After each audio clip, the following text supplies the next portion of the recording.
African waitress helps Arab executive's mentally challenged son. Her life changes the next day. It all started on a rainy afternoon in a quiet cafe on the edge of the city. A young African waitress noticed something that no one else in the crowded dining room did. A boy sitting alone at a corner table, his eyes darting nervously, his hands trembling as he tried to drink water without spilling it. Most people looked away, annoyed or confused. But she saw something else, something fragile, something familiar. What she didn't know was that this boy was the son of one of the wealthiest Arab executives in the country, a man known not only for his power and fortune, but also for keeping his private life strictly hidden from the public eye. And even less could she imagine that her small act of kindness that day, a gesture as simple as kneeling to his level, whispering gently and making him feel seen, would turn her world upside down just 24 hours later. This isn't just a story about charity or wealth. This is a story about recognition, about connection, and about how sometimes the people who have the least to give are the ones who give the most and change everything in return. Before we begin, make sure to subscribe to the channel, like this video, and turn on notifications. This helps us bring more inspiring stories like this one to you. It was a gray Tuesday in downtown Atlanta, the kind where the rain didn't pour, but misted everything. Buildings, sidewalks, even people's faces, with a soft, constant drizzle. The kind of day that made the whole world feel slow and heavy. Amina stood behind the counter of Café Solace, a quiet little place tucked between two high-end boutiques on Peachtree Street. She wore her usual apron, a white shirt now slightly stained from hours of work, and a name tag that most customers never even looked at. She'd been working there for just over 2 months, and while the tips were barely enough to cover rent, she was grateful. After all, she had come a long way from Lagos with nothing but a visa, a suitcase, and a promise to her mother that she'd make something of herself. At 3:17 p.m., the cafe door swung open, letting in a gust of cool air and a man in an expensive gray suit. He wasn't alone. A young boy walked beside him, or rather, followed him hesitantly, his gaze locked on the floor. The man gave Amina a polite nod, but didn't speak. He led the boy to a back corner booth and sat him down. Then, after a few whispered words and a brief glance at his phone, the man left. Just like that. Amina frowned. She didn't like seeing children left alone, especially not in unfamiliar places. But she also knew better than to ask questions. Still, something about the boy tugged at her. The way he avoided eye contact, how he rocked slightly in his seat, how his fingers tapped the edge of the table in rhythmic bursts. She walked over slowly, not wanting to startle him. "Hi there," she said gently. "Would you like some water?" The boy didn't respond, just nodded, barely. Amina poured a glass and placed it in front of him. As he reached for it, his hand trembled, and the glass tipped, spilling half the water across the table. He flinched, not from the mess, but as if he expected someone to yell. She didn't. Instead, Amina smiled and grabbed a napkin. "It's okay. Happens to me all the time," she whispered. That's when he looked at her. Not fully, just for a second. But it was enough. His eyes were a deep brown, filled with something she recognized: confusion, fear, loneliness. "Do you want anything to eat?" she asked softly. The boy didn't answer, but when she offered him a plate of warm banana bread on the house, he didn't refuse either. He nibbled on it slowly, his eyes scanning the room like he was trying to memorize every movement. Amina stayed nearby, but not too close, occasionally exchanging small words that never pressured him. 20 minutes passed. Then 30. The man didn't return. Eventually, she slid into the booth across from the boy. "I'm Amina," she said. "What's your name?" His lips moved, but his voice was barely audible. "Adam." "Hi, Adam," she said, her voice soft like a lullaby. "I'm really glad you're here." For the first time, Adam's lips curled slightly at the corner, not quite a smile, but almost. When the man finally returned, he looked surprised to see his son not only calm, but engaged. Amina stood quickly, unsure of what to say, worried she'd overstepped. But the man only stared at her, then at Adam. The boy didn't flinch this time. He didn't tap the table or pull at his sleeves. He simply sat there, holding the last piece of banana bread in his hand. "I'm sorry if Amina began. The man raised his hand. "No, don't apologize," he said, his voice deep, marked with a hint of an accent. Lebanese, maybe. "You're the first person I've seen talk to him like he's human." Amina blinked, unsure how to respond. He looked at her again. "Thank you." Then he handed her a business card. She didn't look at it right away. Only after they left did she see the name embossed in gold. Zaid Al-Fayed, and under it, a title, Chairman, Al-Fayed International Holdings. She stared at the card, her hands trembling now. She had just spent an hour comforting the son of a billionaire, and her life, though she didn't know it yet, would never be the same again. The following morning began like any other.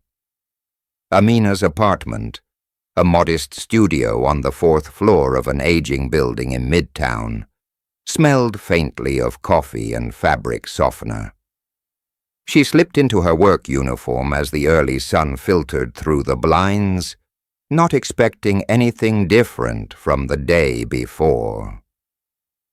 The incident with the boy, Adam, lingered in her mind, but she'd convinced herself that it had been nothing more than a fleeting encounter. She didn't even bring the business card with her. It was still on her bedside table, slightly curled from the heat of the lamp, almost as if it had been part of a dream. By 9:45 a.m., Amina was halfway through brewing the morning's third batch of dark roast, when her manager, Claire, called her from the back of the cafe with an urgent tone. "There's someone asking for you," Claire said, her brow furrowed. "And, Amina, he's wearing a suit that probably costs more than this entire cafe." Amina dried her hands on a towel, her heart suddenly pounding in her chest. "What does he look like?" Claire lowered her voice. "Tall, Middle Eastern, sharp jaw, driver waiting outside in a black SUV. Says his name is Mr. Al-Fayed." Amina blinked, frozen in place. She quickly smoothed her apron and stepped into the main room. There he was. Zayd Al-Fayed stood at the front of the cafe, hands calmly folded in front of him, an air of composed elegance that made everyone in the room glance twice. Their eyes met, and he gave her a small nod. "Mr. Al-Fayed," Amina said, her voice steadier than he felt. "What can I do for you?" "I'd like to speak with you," he replied, his tone respectful but firm. "In private, if possible." Claire overheard and, without hesitation, gestured toward the office in the back. "Go ahead," she said to Amina, giving her a discreet thumbs up as they passed. Inside the tiny office, Zayd didn't sit. He remained standing, his presence filling the space. "I hope this isn't inappropriate," he began, "but I needed to thank you again. Adam has not spoken a full sentence to a stranger in nearly 2 years. What you did yesterday was significant." Amina's voice was cautious. "I only tried to make him feel safe. And you succeeded." He pulled a manila envelope from his coat and placed it on the desk. "I'd like to offer you something." Amina stared at it, her brows drawing together. "What is it?" "A job," he said simply. She blinked. "A job?" "As Adam's companion. I need someone who understands him. Someone patient. I've hired therapists, specialists, teachers. They all come and go. But you—" He paused. "You made him smile." Her mind raced. "But I'm not trained for that. I'm not a professional." "I'm not asking for credentials," he said. "I'm asking for heart, and you clearly have it." She hesitated, her eyes dropping to the envelope. "Why me?" Zayd's eyes softened. "Because sometimes the right people show up in the wrong places, and when they do, but you don't let them go." Silence stretched between them. The weight of the offer hung heavy. "I understand it's sudden," he continued, "but I can provide housing, full salary, benefits. You'd live in my guest home, have time off, and access to training if needed. You wouldn't just be helping Adam. You'd be changing your life." Amina felt her throat tighten. No one had ever offered her anything like this. Not since she arrived in America. Not ever. "I don't know what to say," she murmured. "Say yes," he said gently. Her fingers touched the envelope, still sealed. It wasn't just a job. It was a lifeline. She nodded slowly. "Okay, I'll try."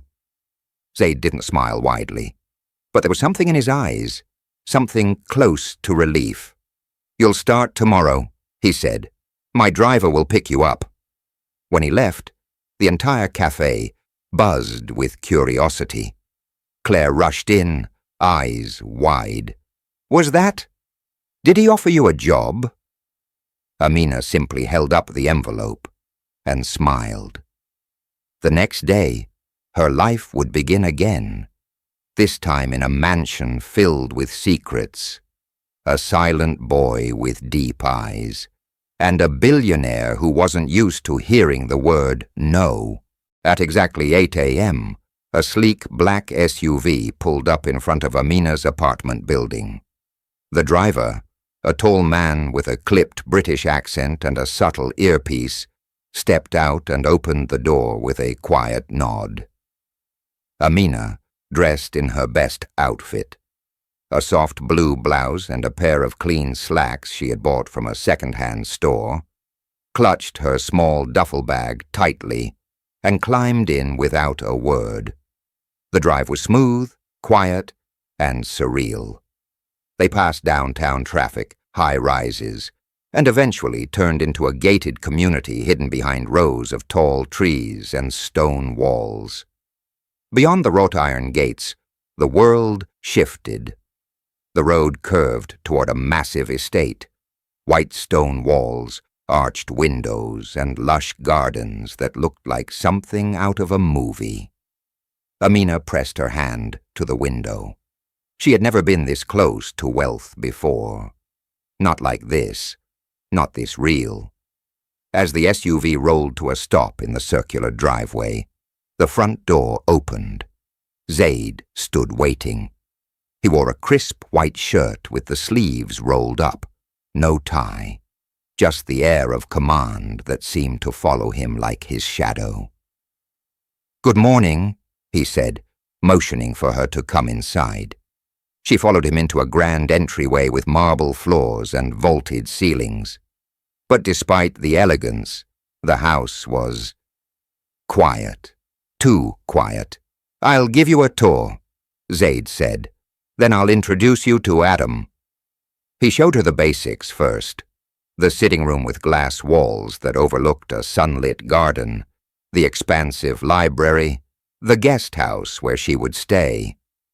Her quarters were far more luxurious than she expected. A queen-sized bed, polished floors, and even a small private patio. "You'll have privacy," Zaid explained, "but your main role will be to spend time with Adam throughout the day. He has his own routine. He may not respond at first. Don't take it personally." She nodded, absorbing every word. "And one more thing," he added, pausing at the base of a staircase. "There are parts of this house that are off-limits, specifically the 3rd floor, for his safety and yours." The warning was gentle but clear. Amina said nothing, just nodded again. They entered a quiet room filled with sunlight and bookshelves. Adam was there, sitting cross-legged on the carpet, surrounded by building blocks. He didn't look up as they entered. Zaid knelt beside him. "Adam, this is Amina. She's going to spend some time with you, okay?" The boy didn't move. He picked up another block and placed it gently on the tower he was building. Zaid stood. "He'll warm up, eventually." Then more softly, "Just give him time." He left them alone. Amina sat down slowly on the floor a few feet from Adam, careful not to crowd him. She didn't speak at first. Instead, she picked up a stray block and started building something small. A house, maybe, or a wall. Minutes passed in silence. The only sound was the soft click of plastic against plastic. Then, without looking at her, Adam reached over and offered her a red block. It wasn't much, but to Amina, it felt like a beginning. They built in silence for the next hour. When he finally glanced at her, it wasn't with fear or panic. It was curiosity. Later that afternoon, while Adam was resting, Amina wandered the garden. Everything was perfectly manicured. Rose bushes trimmed into arcs, fountains trickling gently in stone basins, and marble benches that looked untouched. It was beautiful, but also lonely. Zaid joined her briefly. "He likes you," he said. "He doesn't even know me. He gave you a red block. For him, that's more than I've seen in a long time." She turned to him. "Why is he like this?" Zaid's face grew distant. "He wasn't always. Something happened 2 years ago. Something I couldn't protect him from." Amina didn't press further. As the sun dipped below the trees, casting the mansion in golden light, she stood alone by the fountain. The air was still, peaceful, but heavy with questions. She had entered this house thinking she was saving a job, But something deeper was pulling her in. Something was hidden behind those high walls and perfect smiles, and she had just begun to sense it. The next few days moved slowly, like soft waves brushing the shore, quiet, repetitive, but never quite still. Amina began to fall into rhythm with the mansion's strange pulse. Each morning, she spent hours with Adam. Some days he ignored her entirely. Other times, he would hand her a toy or mimic her expressions in silence. They didn't speak much, but something wordless had started to build between them. A fragile, unspoken trust. Zaid, on the other hand, was like a phantom. He would appear in the mornings, sometimes with coffee and a quiet nod, then vanish into his home office for the day, or leave in a black car to some unknown meeting. Amina rarely heard his footsteps, but she often felt his presence. In the way the staff deferred to him, in how the house seemed to tense when he was near. And always, the third floor lingered like a secret above them. Every staircase in the mansion was polished and pristine, but the one leading to the third floor had a subtle chain across it, not a lock, just a warning. For his safety and yours, he had said.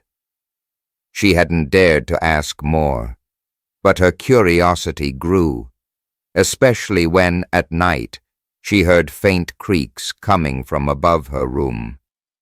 Slow footsteps. Sometimes a dragging sound. Once she thought she heard soft sobbing, but when she opened her door and looked up the stairs, nothing. Silence again. On the fourth day, it rained hard, thick, hammering rain that made the entire house feel colder. Adam had refused to eat breakfast, and his usual building blocks lay untouched. He sat curled by the window, tracing raindrops on the glass with his finger. Amina sat nearby with a book in her lap, pretending to read. She had learned not to pressure him. He would come to her when he was ready. At around noon, she noticed a woman she hadn't seen before walking down the hallway. Middle-aged, dressed in black, eyes sunken, with a tray of food in her hands.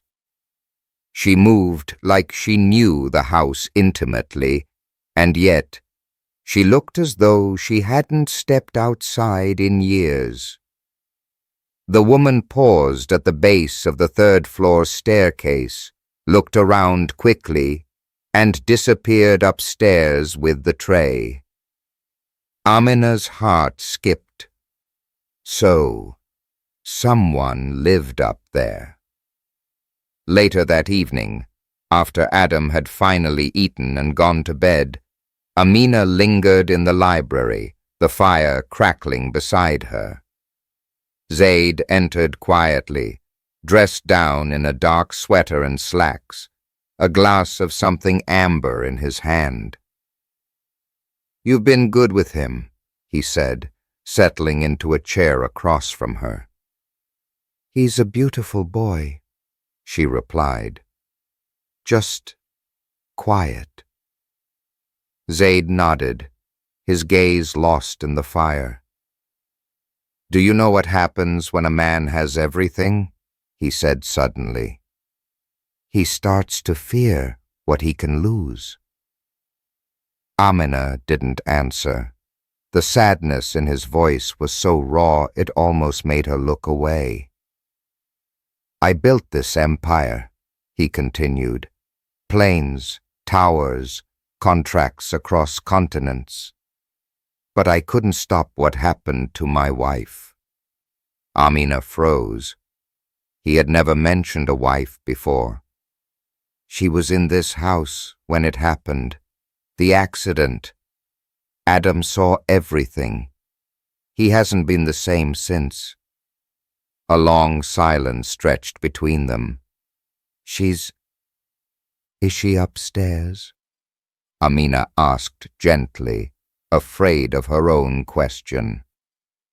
Zaid looked at her, and for a moment his calm mask cracked. Just a flicker. Yes. Then he stood and left the room. That night, Amina lay in bed, staring at the ceiling.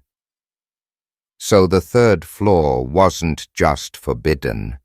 It was haunted. By a woman who hadn't been seen, by a child who had stopped speaking, and by a man who carried the weight of it all in his silence. Outside, the rain kept falling, and upstairs, she could swear she heard someone whispering her name. The next morning was still and bright, as if the storm had never happened. But Amina felt it lingering, not outside, but within the house, within her. She couldn't shake the memory of what Zaid had told her by the fire. His wife. She's upstairs. The words looped in her mind, like an echo bouncing off invisible walls. The image of the pale woman carrying the tray returned again and again, haunting her even as she helped Adam build tiny cities of blocks in the morning sun. Adam had been quieter than usual today. His eyes kept drifting to the ceiling. At one point, he tapped the carpet 3 times with his fingers, slowly, then looked up. Amina followed his gaze. The 3rd floor. Is your mom there? She whispered before she could stop herself. Adam didn't respond, but a shiver passed through his shoulders, and he pushed the blocks away. She didn't ask again. That afternoon, while Adam napped in the playroom, Amina stood by the library window, staring out at the trimmed hedges and fountains. The mansion felt heavier with each passing day, like a beautiful box hiding a broken secret inside. And she was starting to feel trapped inside it. She turned from the window and walked slowly through the hallway, past the dining room, and toward the grand staircase. Her footsteps were soft, careful. When she reached the base of the forbidden stairs, she paused. The delicate chain was still in place, hanging loosely across the first step. She placed a hand on it. It would be so easy. 1 step, 2. Just enough to see what was up there, to understand what she was feeling, what was being hidden. Her breath caught. Behind her, a faint sound, the clearing of a throat. She turned quickly. It was the woman in black. Her eyes were hollow, her expression unreadable, but her voice was low and steady. You shouldn't go up there. Amina hesitated. I wasn't going to. The woman tilted her head slightly. They all say that, at first. A chill ran down Amina's spine. I'm sorry, she said quickly. I didn't mean any disrespect, I just... She won't come down, the woman interrupted. Not since the fall, not since the boy stopped speaking. Amina's heart pounded. You You're the one who brings her food. The woman nodded once. Someone has to. She turned to leave, then paused and looked back over her shoulder. She doesn't like strangers, but sometimes she listens to music. If you hear piano late at night, don't be afraid. And with that, she disappeared through a side door, vanishing like a shadow. That night, Amina couldn't sleep. The mansion was silent, the kind of silence that hummed.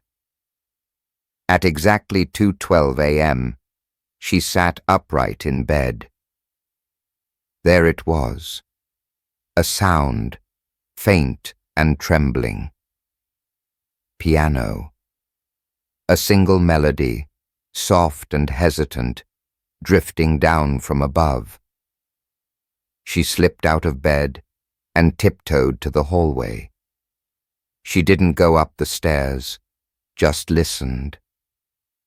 The notes were mournful, like a lullaby remembered from childhood, warped by grief. A few wrong keys. A pause. Then silence again. Her heart ached. The next morning, she found Adam in the garden. He was sitting by the koi pond, legs crossed, eyes down. Amina sat beside him, not saying a word. After a long while, he said something she hadn't heard in his voice before. A whisper, nearly inaudible. She plays when she cries. Amina turned slowly to him. Your mom? He nodded, his eyes never leaving the water. She reached out and took his hand gently. Adam didn't pull away. At dinner, Zaid sat across from her at the long table. The air between them was filled with unsaid things. She heard you, didn't she? He asked, not looking up. I didn't say anything, Amina said. But you were near. She feels presence. He finally raised his eyes. That's why I didn't want you going up there. It's not about danger. It's about pain. Some grief becomes alive. Amina swallowed. What happened, Zaid? He didn't answer, just set down his fork and pushed the plate away. She fell. From the third-floor balcony. She wasn't pushed. She wasn't trying to end her life. She just lost balance. He looked away. His voice cracked now. Adam saw it. He ran to her. He screamed for me. And I was too late. Silence. I can't lose him too, he added softly. I brought you here because he smiled with you. I'm not ready to hope again, Amina. But he is. Tears filled her eyes. I won't let him down, she said. But as she walked back to her room that night, her thoughts weren't only on Adam. They were on the third floor, and the woman who cried through music, and the feeling that something wasn't quite as it seemed. Amina woke to a scream. Adam. She ran through the dark corridors, heart pounding. He was standing at the bottom of the stairs to the third floor, shaking, pointing upward. She's not moving, he cried.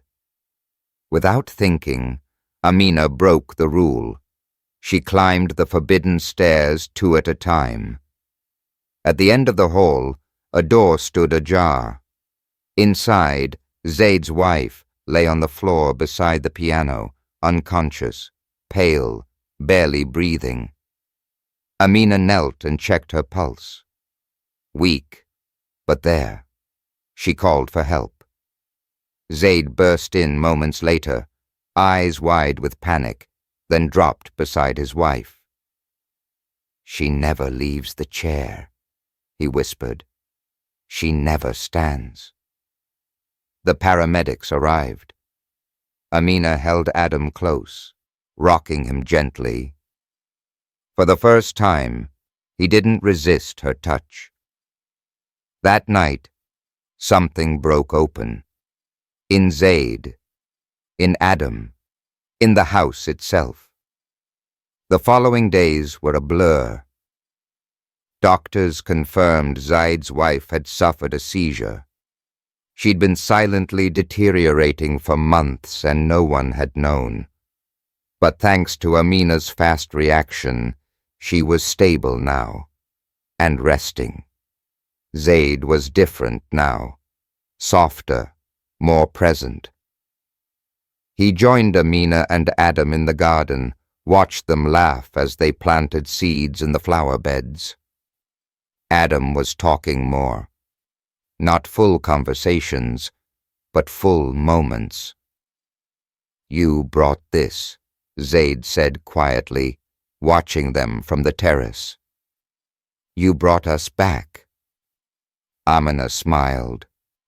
He did that himself. He just needed permission to feel safe again. Zaid nodded, eyes glistening. "And I needed permission to let someone in." 1 week later, Amina stood by the front gates, suitcase in hand. Her contract was over. She'd agreed to stay for 1 month, nothing more. She never expected to change a family's life, and she certainly never expected to fall for the man behind the empire. Zaid approached. "You're leaving?" She nodded. "You and Adam are strong now. You don't need me anymore." Zaid stepped closer. "But I need you, not as an employee, not as a guest, as a partner."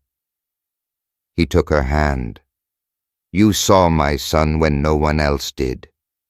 You faced my grief when I couldn't.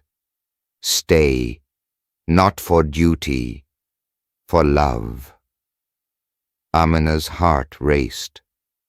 She looked toward the mansion, then back into his eyes, and whispered, "Yes." A year later, the garden was full of laughter.